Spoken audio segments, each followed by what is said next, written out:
everyone, this is Letty for the Metal Cell podcast. I'm joined by Joe from Urne. Joe, how are you doing? Yeah, I'm all good. Slightly tired, but I'm quite buzzing for the show. We haven't played for about a month, and we haven't practiced either. So if we're kind of a little bit loose, that's the reason why. But yeah, it's exciting. A warm-up show, nice. Yeah. This essentially we tried to do that in sound check, and it's just like get as many songs as we can in, see if we can practice them, and that's what we did. Nice. So welcome back to Ireland. Last time you guys were over was for the Siege of Limerick. How are you guys finding Dublin? Yes, I mean, I've been Dublin a lot of times in my life, and I was like coming here earlier, and I was like, oh, my family owns shops there, or that's where my granddad was baptised, or whatnot. And they're like, oh, I couldn't give a shit. They're like from the Philippines and South Africa, and they're like, yeah. And I'm like, no, that's where they kind of were. And yeah, it's nice for me, and it's weird. After all these years of doing music, I've never played a show in Dublin. I've only played Limerick, which was, funny enough, raining as well. And the only thing we seem to have found in Limerick when we did our touristy kind of thing was a statue of Terry Wogan. But yeah, I've been here. I feel bad. Like James, our drummer's never been here before, and today's been a bit miserable. And I was like, I don't want to go out and do touristy stuff. And like, got some friends coming, which is cool. But yeah, it's a cool city, but it's nicer when it's not raining. It's nicer when it's sunny. Yeah, much nicer. You'll see it next year. Yeah, well, I bet I have a... But the thing is, it's usually like places, in like weather-wise, like say in the summer, you kind of turn up and go, it's 90% of it's going to be good. Ireland, it's 50-50, so when the rest of Europe was literally dying of the heat, we had rain. yeah we had rain. We was on tour in Europe for pretty much all of July, and it was like ruthless heat, and back home it was like we had a month full of like rain, and it just didn't stop. So but yeah, I'm happy to be here. That's the main thing. Nice. I'm excited to see you tonight anyway. For our listeners who maybe haven't heard of you guys before, how would you describe your sound? For me, I'd just say it's heavy metal. Like, loads of people try and go, oh, it's got a bit of this and it's got a bit of that, and I'm just like, guys, it's just metal. It's just heavy metal. Like, let's keep it simple, because people really want to pigeonhole things, and I'm just like, oh, whatever.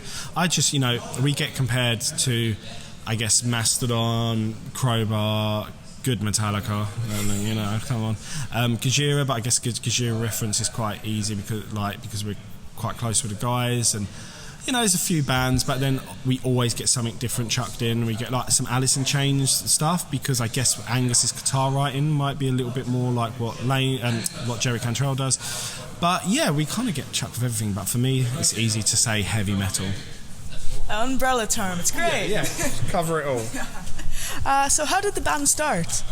So myself and Angus were in a band called Hang the Bastard, which we were signed to like Century Media, and it was a bit more doomy, sludgy, what have you. And we called it a day.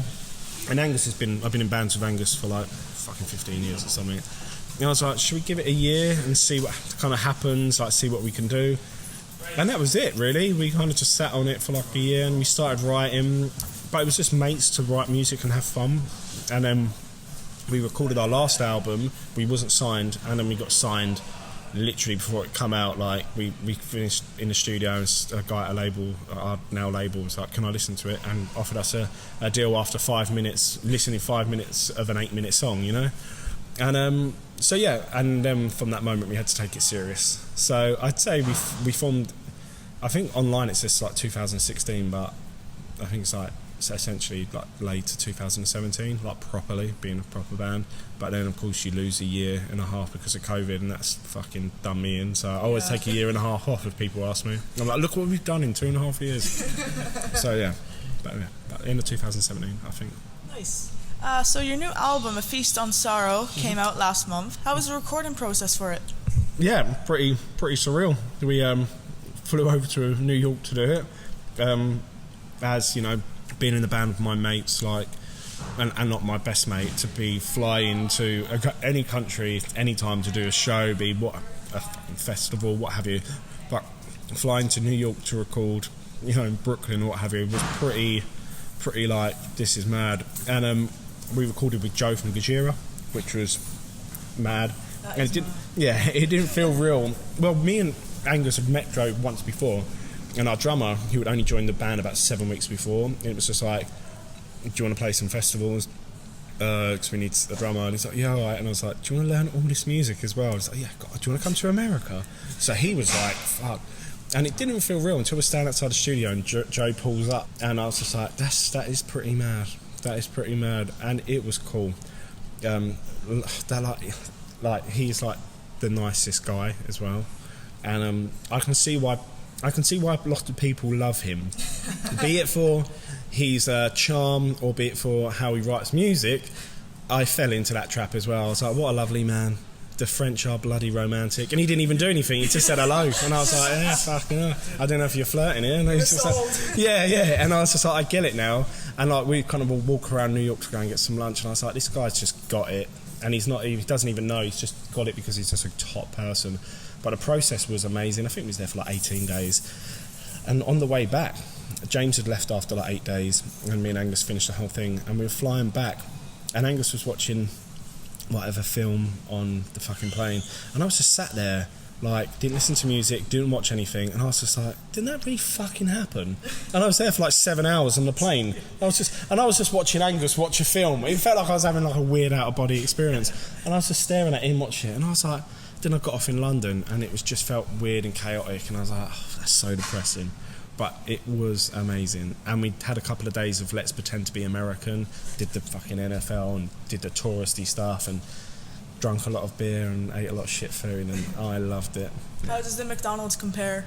Oh, it's the one thing we never fucking had. Yeah, it was like weird, and it was like one day walking through New York, and it's like, there's a McDonald's, and I was like, yeah, let's get further into wherever if I'm on a, and it was like weird. It was like they just weren't there, but we found it was like weird. The first week we behaved food-wise. James is a bit more of a fitness freak than us, me and Angus, and we went shopping in a Mexican supermarket, and I didn't kind of realise it was a Mexican supermarket until about 3 times in, and I was like, well, compared to you guys, I definitely don't look Mexican, but it was good as gold. And then James left, and then all of a sudden every breakfast we'd go to this one place where they have like egg and cheese fucking things, massive coffee, and then there was this pizzeria, and every fucking night in the last 9 days we went there, and it was just disastrous, and yeah, it just kind of went out the window. But that's me and Angus are like each other's bad food foil, like we kind of egg each other on, and yeah, like if you look at pictures at the start of it to the end of it, fucking hell, mate. Yeah, I had a good time. So the 11-minute epic "A Stumble of Words" is a song to be reckoned with. Like, it's so amazing. Thank you. Is there a story behind it? Well, the story of the album is two of my, I don't have a very big family, but two of my immediate family both had dementia. Sadly, one of them passed a couple of months ago. And cheers. And "A Stumble of Words" is literally about talking to someone a bit Alzheimer's dementia, and it's weird, like talking and they're having a conversation. It's just like someone hits a switch, and it's like, and it's gone. Where does that go? Where does that thought? Where does that meaning? Where's that feeling gone? And it's basically about, for me, it's like, the kind of way I describe it is like, can you imagine I just grabbed that from your head and I just pulled it out and just chucked it out into the sky. Where's that journey going to finish? Yeah. And that's it. And like, it's almost like that person being taken above. And so that's what it's about. Just watching them like in that moment, and then obviously expanding a story around that. Yeah. So yeah, that's what it's on. Very deep. Yeah. Pretty much the whole album is. I mean, it's been a slog. There was times when we were doing a lot of press day to day, and it's like sometimes I was like, "Whoa, this is like hard because I'm doing like 6-7 hours of like this." And it was like one day I was just talking to this guy about it, like the album, doing the press, and it was after a long day talking about it, and I was just like, "Whoa," and I just got like emotional randomly, and I was like, "Fucking hell, don't post that, mate. Like, do me a favour." But yeah. But it's I don't think I'll ever go in so deep on a record like this again. Like, it's just not good for myself, really. Well, you did a good job on it anyway. Thank you very much. 51 minutes of like... Yeah. Oh, thank you. If you could collaborate with any musician, dead or alive, who would it be? A bit more of a light-hearted question. Yeah.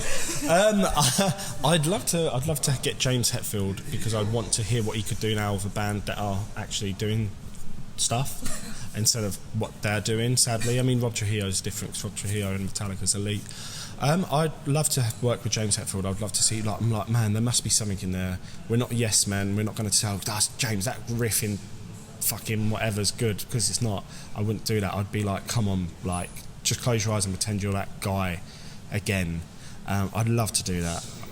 Not to say probably end up coming out sound like fucking shit, but I mean, to be fair, I was really lucky. The song "Becoming the Ocean," I got to write like me and Joe wrote the kind of the lyrics and the pattern for that song. I'd love to go and do a whole record with Joe. Be like, we haven't a joking picture where it was our St Anger tribute band, and it's us with Joe, so like doing a band pose, and it's quite funny because he's a lot taller than us, so he's like doing the splits to try and get down to the rest of us. So if everyone saw the picture, he'd be like that. But yeah, I'd love to do a record with Joe, just to hear us with two guitarists, but that guitarist be that guy. But the Hetfield one is, because I feel there's still life in there. Yeah, because me and my friend were talking, like we were jamming one of the days, and we're both Metallica fanboys, and he was just like, there's just so much E in there. I'm like, yeah. And it's everything on that new album. I'm like, fucking hell, there's a rest of a guitar, and Lars, why do you have them? What's the point of having the fucking your like fucking front toms, because you don't hit it at all, and it kills me, and it's such a shame. But like, just they've had 30 years they'd live a different life to any band that's ever going to live, like certainly a heavy band. No one's ever going to have a life like Metallica have.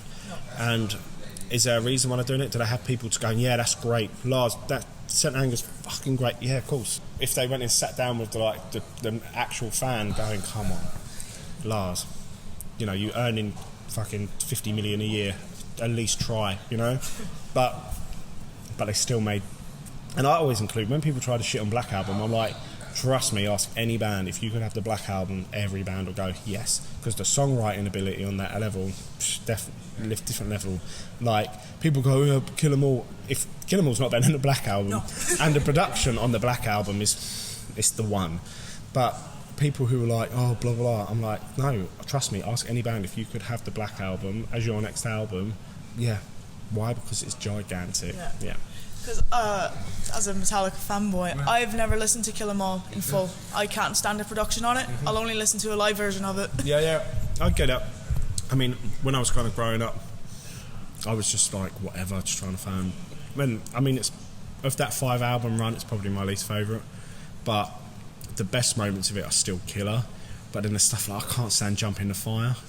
I can't fucking it sounds like a fucking game show. But then on the other hand, like No Remorse for Horsemen, but then literally 1 year later they released Ride the Lightning, and it's game over. Yeah. For everyone, pretty much. Sure. So James Hetfield be your number one? Yeah, Hetfield, yeah. I'll be like, come on. Yeah. And if you get him in the band, all of a sudden we're going to be earning a lot more money. So. Do you have any favourite album releases of this year so far? I tell you, all three of us say the same thing, and we was never a fan of his. I say never a fan, not in a bad way. I wasn't a big fan of his previous band, and I knew some hits, but that Phil Vallo album, the one he's released this year, it's like Nordic pop soft rock, and it just makes me feel good. And I wasn't like a him fan. I was like, oh, if it's not fucking heavy enough, if you can't die listening to it, you know. And but now, like, it's amazing. We played a festival and we met him. Like, the guy comes out those photos with us is a massive like him fan. I was like, let's go, you know, there he is. And I was like, fucking hell. All of a sudden he just seemed really tall, and all of a sudden I was like, yeah, it's fucking Phil Vallo. Like, he's, you know, and he is such a nice guy. When we think, like, he was really cool, and we watched him. The sun was going down. He come out. He played half of his album and half of him stuff, and it was amazing. We just bought tickets playing the Royal Albert Hall.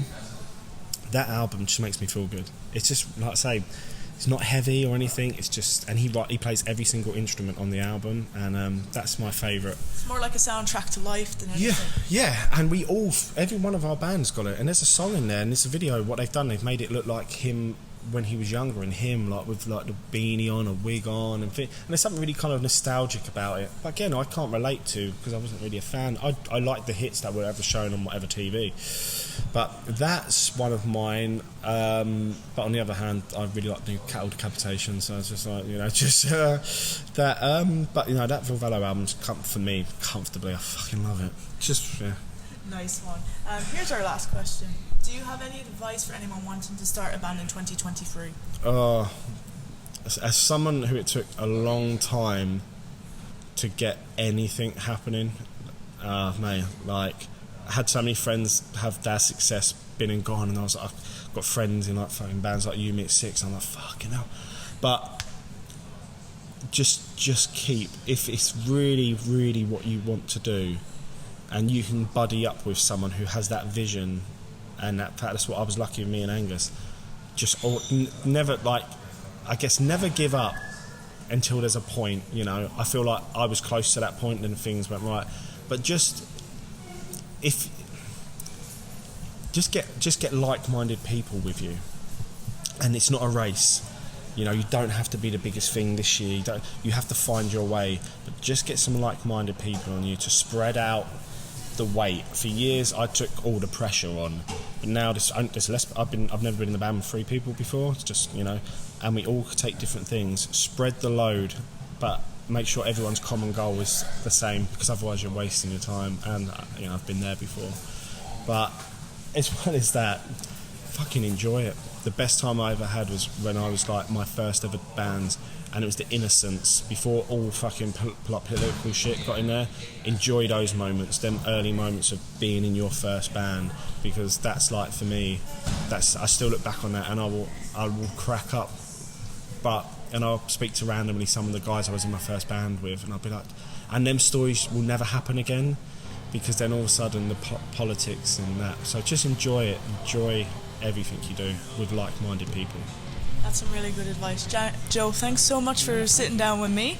And A Feast on Sorrow is out now. Yeah, cool. Thank you.